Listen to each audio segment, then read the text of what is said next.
जिंदाबाद जिंदाबाद एसडीपीआई जिंदाबाद जिंदाबाद जिंदाबाद। मजहब के नाम पर बंद करो बंद करो बंद करो। मजहब के नाम पर दोगलीपंथी बंद करो बंद करो बंद करो। सरकारी आतंकवाद बंद करो बंद करो बंद करो। सरकारी आतंकवाद नहीं चलेगा नहीं चलेगा नहीं चलेगा। सरकारी आतंकवाद नहीं चलेगा नहीं चलेगा नहीं चलेगा। एसडीपीआई जिंदाबाद जिंदाबाद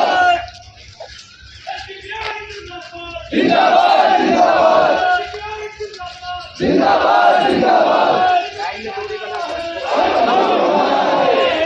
आवाज मेरी पीछे से जिंदाबाद जिंदाबाद जिंदाबाद एसडीपीआई जिंदाबाद जिंदाबाद जिंदाबाद। सरकारी आतंकवाद बंद करो बंद करो बंद करो।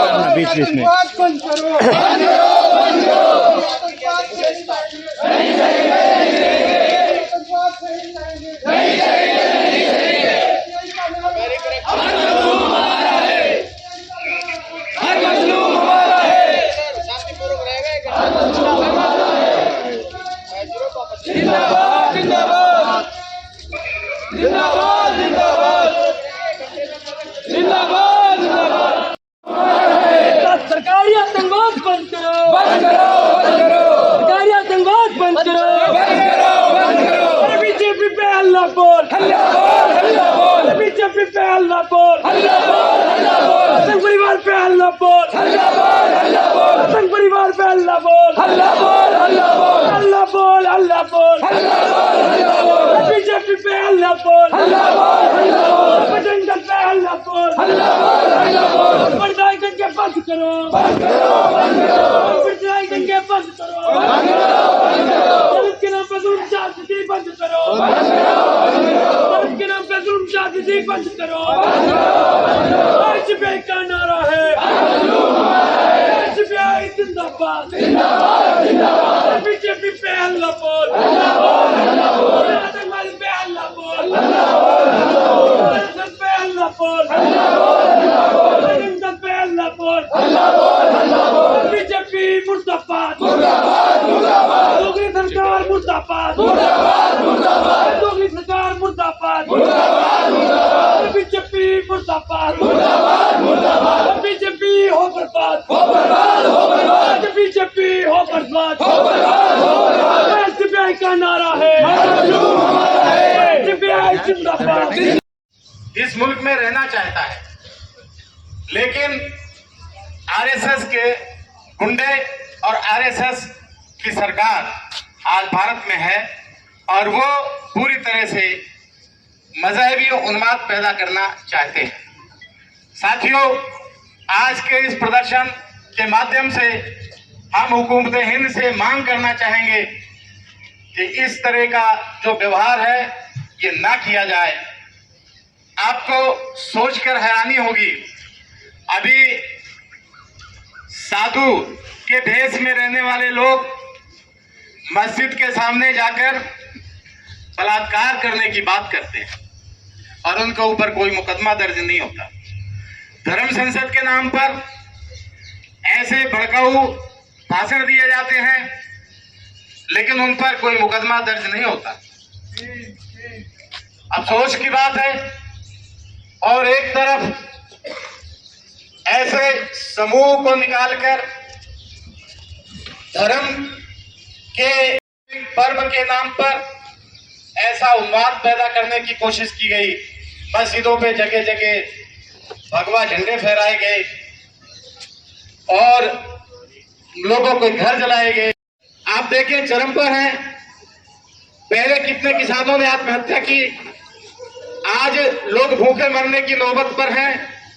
हमारी सरकार के किसी भी व्यक्ति को ये कहने का मौका नहीं मिल रहा है कि हम महंगाई के बारे में कुछ बात करेंगे। सरकारी आतंकवाद बंद करो बंद करो बंद करो। सरकारी आतंकवाद बंद करो। एसडीपीआई जिंदाबाद जिंदाबाद। आज तो सरकारें बुलडोजर की सरकारें चल रही हैं।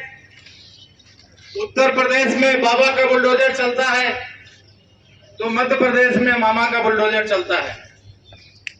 ये इतने अंधे बहरे गूंगे हैं कि मध्य प्रदेश में इन्होंने जिन मकानों को राहत देकर, सरकार से पैसा देकर बनवाया था, उनको भी तोड़वाया है।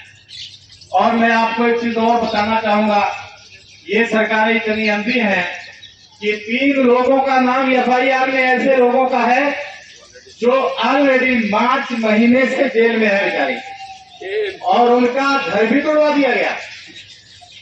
जरा सोचो, आज हमारे देश की न्यायपालिका पर या तो इन सरकारों का भरोसा नहीं है, या इनको नहीं पड़ेगा।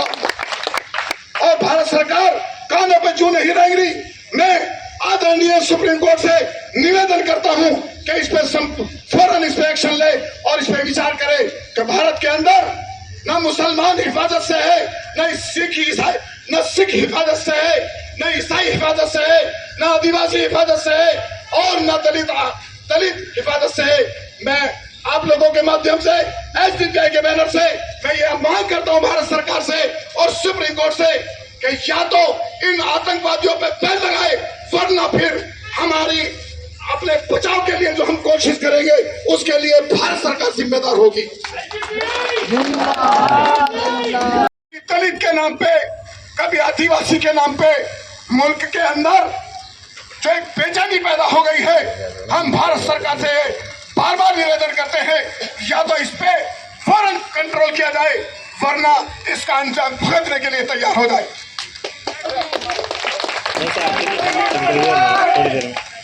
ये सरकार और सारे लोगों को एक बात समझाई गई थी, आप लोग उस पर क्यों अमल नहीं कर रहे? उद्देश्य रहा है रामनवमी के दिन पर भगवान राम की भी मर्यादा का पूरी तरह से उल्लंघन किया गया है और पूरे देश में धार्मिक उन्माद पैदा करने की बात की गई है। तो हम नहीं चाहते कि मुल्क में भाईचारा खत्म हो। मुल्क के भाईचारा को कायम करने के लिए हम हुकूमत हिंद से मांग करना चाहेंगे कि इस तरह के धार्मिक उन्माद पैदा करने वाले लोगों के खिलाफ कार्रवाई। जिस तरीके से आपने आपके वक्तव्यों द्वारा कहा गया कि RSS की बात की गई, गुंडों की बात की गई, ये निशाना किसकी तरफ जा रहा है आप लोगों का? नहीं, निशाना नहीं, हम खुलकर कह रहे हैं कि भारत में आतंक का अगर आज़ादी के समय से शुरुआत हुआ तो RSS के द्वारा हुआ है और अभी RSS के ही गुंडे हैं। क्योंकि हम ये देख रहे हैं कि जहाँ पर भी दंगे फसाद होते हैं वहाँ लोकल हिंदू मुस्लिम में कोई प्रॉब्लम नहीं है, वो RSS के प्रायोजित तरीके से गुंडे इकट्ठे किए जाते हैं और वो लुटेरे होते हैं, वो लूट की लालच में आते हैं और सरकार को उनको पनाह दी मिल रही है। आप देखें कि अभी मध्य प्रदेश में मामा का बुलडोजर चला, कहाँ चला?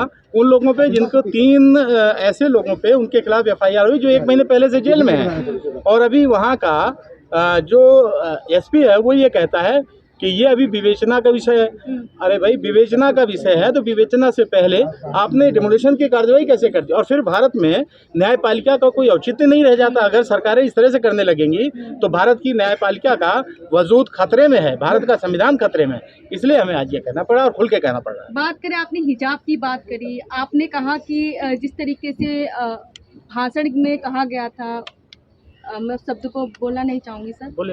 हाँ, तो वो चीज़ों के बारे में भी आपने कहा कि मुस्लिम महिलाओं के लिए कहा गया। मेरा ये खुल के कहना है, भारत में हिजाब सभी संप्रदाय, सभी समुदाय के लोग लगाते हैं। कोई घूंघट कहता है, कोई हिजाब कहता है। भारत एक ऐसा देश है जहाँ पर्दे की प्रथा हमेशा रही है। तो आज अचानक एक हिजाब के मुद्दे पर क्यों इस तरह शोर मचाया जा रहा है? भारत में तो ये प्रथा पुरानी है। जो इस तरह की बातें कर रहे हैं वो भगवा गुंडे ही कहे जाएंगे। अगर वो साधु के बेस में बलात्कारी अपने आप को कहते हैं तो मैं समझता हूँ उन्हें गुंडा ही कहना चाहिए, उन्हें बाबा तो नहीं कहा जा सकता। मोहन भागवत जी के बयान पे क्या कहना चाहेंगे, जिस तरीके से उन्होंने कहा अखंड भारत? असल में मोहन भागवत जी जिसे अखंड कहते हैं उनको शायद मालूम नहीं है। इस भारत को मोहन भागवत के बुजुर्गों ने तो 42 में बांटा था, हमारे बुजुर्गों ने इसे अखंड बनाया था। और मोहन भागवत तो पहले भी बांटने की बात करते थे और उनका संविधान तो आज भी भारत बांटने की बात करता है। अगर आपको जानकारी ना हो तो RSS ने जब मुल्क की आज़ादी का ऐलान हुआ था तो इसने फिर भारत को 2 राज्य प्रणाली में देने की बात कही थी कि मुसलमानों को अलग करो, हिंदुओं को अलग करो। ये तो इनकी पॉलिसी है। ये क्या अखंड बनाएंगे? अखंड तो हमारे बुजुर्गों ने बनाया, ये तो खंडित करने जा रहे हैं। तो अब आप क्या मांग रख रहे हैं? हम ये मांग करना चाहते हैं, मोहन भागवत जी भी वो कम से कम अगर राष्ट्र प्रेमी हैं तो राष्ट्र में रहने वाले, चाहे वो मानव हों, चाहे वो पशु हो, चाहे वो वनस्पति हो, चाहे वो नदियाँ हो, चाहे वो पहाड़ हो, सबसे मोहब्बत करें अगर उनमें इंसानियत है तो। और अगर इंसानियत नहीं, चूँकि इंसान को ही सबसे मोहब्बत का हक़ है। अगर कोई ये समझता है अपना जानवर जैसी ज़िंदगी जीता हो तो उसके लिए तो एक कोना हो सकती ज़रूरत का, लेकिन एक इंसान के लिए इस संसार की सारी प्रकृति जो है वो मोहब्बत करने लायक है। मोहन भागवत जी को भी करना चाहिए, मैं ये कहना चाहूँगा। यूपी में योगी जी ने कहा रामनवमी और रमजान अच्छे से गुजरा, इसमें कुछ भी विवाद नहीं हुआ, इसको कहाँ तक आप सही मानते हैं? हाँ, अच्छे से गुजरा ये मैं भी कह लूँगा। क्यों कह लूँगा कि हमारी मस्जिदों में चढ़ के झंडे फहराए जाने, हम मस्जिद के बाहर बलात्कार की बात कही जाए, लेकिन हम खामोश हैं। हम खामोश हैं इसलिए अच्छे से हो रहा है, हमें उत्तेजित किया जा रहा है, लेकिन हम चूँकि भारत के संविधान के अनुसार इस मुल्क को, ये मुल्क हमारा है, कुर्बानियाँ हमारी, हम इस पर बड़ा जन आंदोलन करेंगे और सरकार को सुनाने के लिए हम बाध्य करेंगे। भारत के संविधान के अनुसार हम पूरे देश में इस आंदोलन को ले जाएंगे और भारत के हर कोने कोने में आंदोलन खड़ा होगा, सरकार को मानना पड़ेगा। इस तरीके यूपी मदरसों पे भी जो है बुलडोजर चल रहा है, उस पर क्या कहेंगे? बुलडोजर तो मैंने पहले ही बताया कि बुलडोजर इधर बाबा का उधर मामा का। तो बुलडोजर इसलिए चल रहा है कि ये लोग भारत के संविधान को मानने वाले लोग नहीं है जो सरकार में है, ये अपनी मनमानी कर रहे हैं। आप बताइए जिन मदरसों पे बुलडोजर चल रहा है, क्या इन्होंने उसके बारे में किसी न्यायालय में जाकर आग्रह किया क्या? किसी न्यायालय को इसको बताया क्या? या उन्होंने को अपना पक्ष रखने का मौका दिया? नहीं दिया ना। तो ये संविधान से ऊपर समझ रहे हैं? हाँ, संविधान से ऊपर समझ रहे हैं। मैडम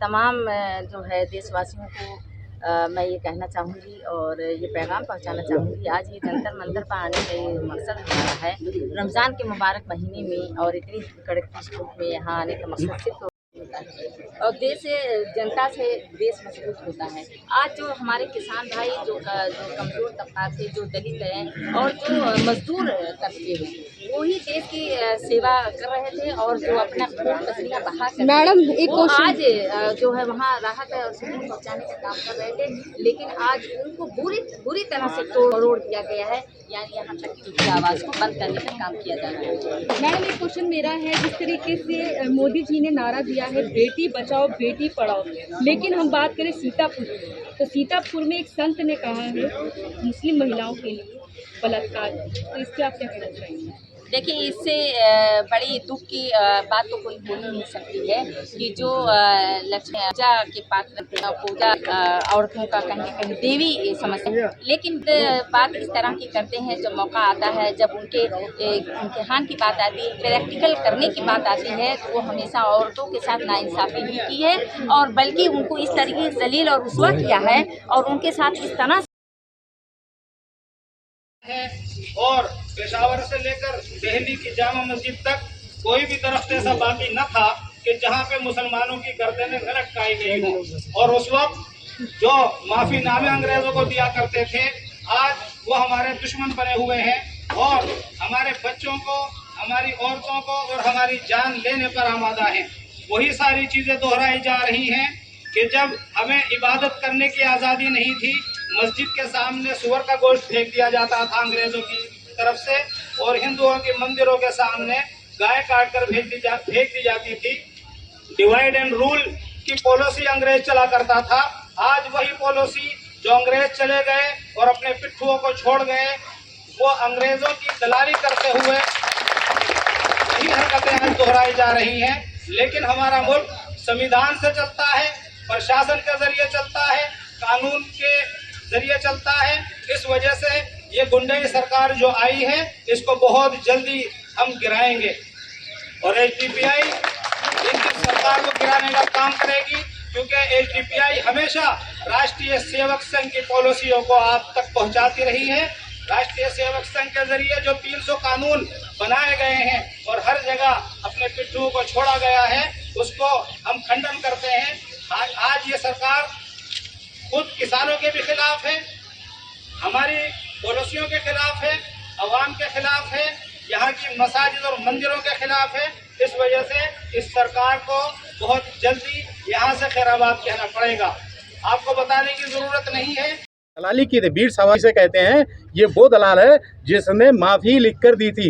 इसके पहले भारत का प्रधानमंत्री रह चुके अटल बिहारी भाई, उन्होंने भी एक भारतीय स्वतंत्रता संग्रामी को 2 वर्ष की कैद कराई थी। वहीं से आप मालूम हो तो आप कहिए, ये वो लोग हैं। बात करें आप लोगों के जिस तरीके से लाउड स्पीकर में आवाज़ें गूंजती हैं, तो कहीं ना कहीं आप लोगों को क्यों आपत्ति होती है जब हनुमान चालीसा पढ़ी जा रही है? हमें तो कोई आपत्ति नहीं है। मैंने तो आपने सुना होगा, मैंने अपने वक्तव्य में कहा कि भाई राज ठाकरे जी कम से कम हनुमान चालीसा एक बार पढ़ के तो बता दें। मैंने तो यही कहा। ये वो लोग हैं कि नाम तो हनुमान चालीसा का ले रहे हैं, लेकिन इन्हें खुद भी नहीं याद है बेचारों को।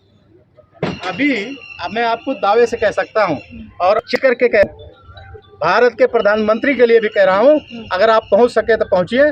भारत के गृह मंत्री के लिए भी कह रहा हूँ, अगर आप उनके मुंह से राष्ट्रीय गान पूरा सुन लें तो आप आइएगा मुझे, फिर आप मुझसे कहिएगा कि आपने क्या कहा था, और फिर जो सजा होगी मैं उसके लिए तैयार हूँ। लेकिन मेरा चैलेंज है कि राष्ट्रीय गान नहीं आता। SDPI जिंदाबाद, जिंदाबाद जिंदाबाद, SDPI जिंदाबाद, जिंदाबाद जिंदाबाद।